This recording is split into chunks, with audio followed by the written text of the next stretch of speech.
I remember I was about 14.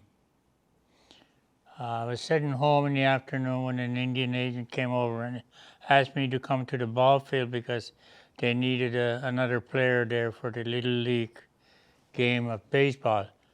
I said, I don't even know what a baseball looks like. So we landed at the ball field, and there were a few players. Alec Denny was one of them. Young boys like myself. So we kind of, I don't know what you call it, but huddled up a team. And they had a big bus that came from maybe Glaze Bay, New Aberdeen, Scotchtown, I don't know. And these guys were all in uniforms, everything, you know. We played ball, and we got the first bat. And then when it was our turn to field, Alec was pitching, and I was in the second base, so I was just running around taking the, as he was a good pitcher. And then when he got up to bat, he made a home run. And by 14 and 15, and I think we were 16-2, so they left. Don't know why. They just left. They got on the bus and left. For the longest time, I went to residential school after that. For the longest time. And one day I looked up at while I was in college, I looked up all these little things, and I noticed that in 1954-55, the same team we walloped won the Maritime Little League Baseball Championship. So that's why they left. That's the best memory I got, you know, but playing softball and whatever,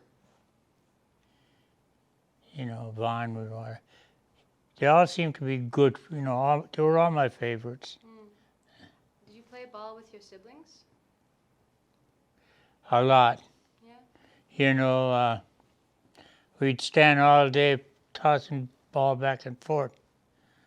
So it was natural to me. So when I went to high school, I didn't even try out for the basketball team. I never played basketball in my life.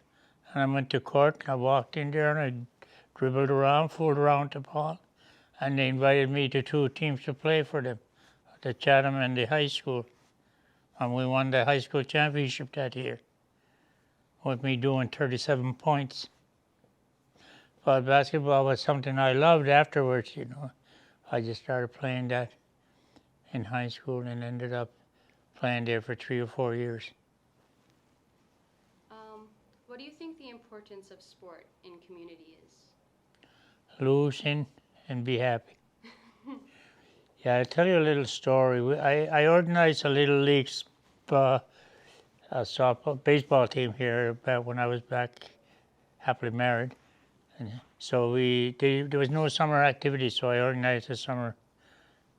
And we never won a game. But one day we went out to play in Membertou, and on the way back we stopped over at Kentucky Fried and had a wonderful time. So a few years later, you know, one of the boys was sitting back, and he was telling me that he met this guy, and he asked him, "You guys never won." Yeah, so you guys didn't have much to celebrate. Oh no, he said, we celebrated after every game. That was the best part of it.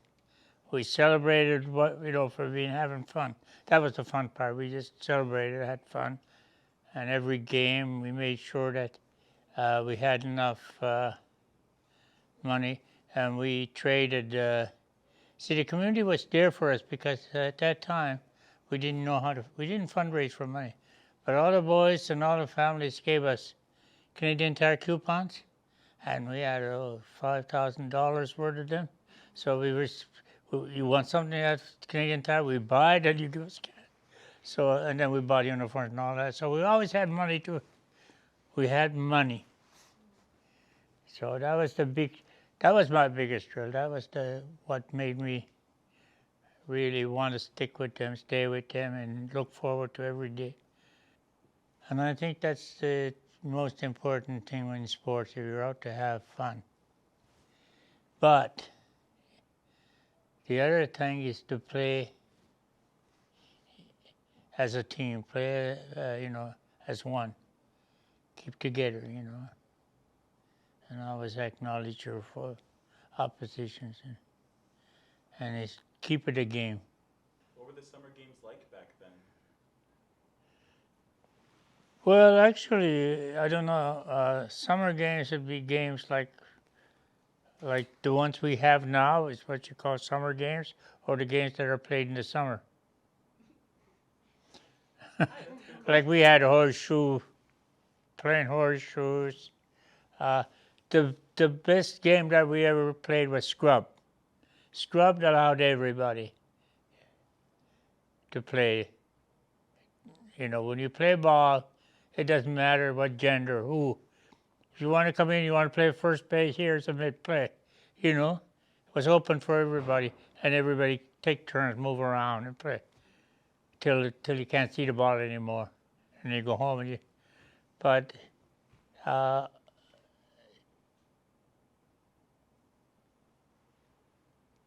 think the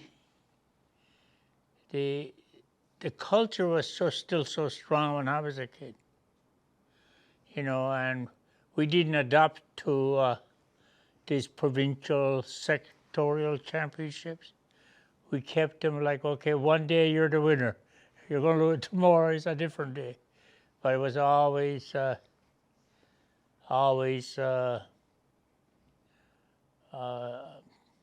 something that I don't think it was really for champion. It was really for the health-wise and. So it was just less competitive. Yeah, there was not as much diabetes. There was not so much drugs and alcohol.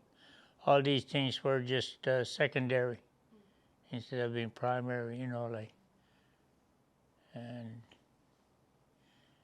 people looked forward to evenings or after work to I don't know.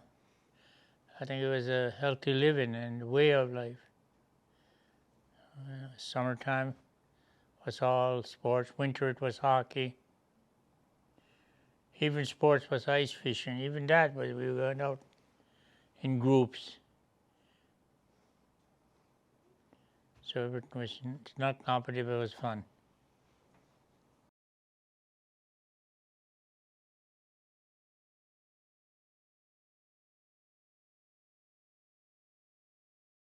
Took 31 days, 24/7, in the water. See, if you're 80, so you're looking at 80 degrees. You're looking at 100 some odd degrees from the reflection as well.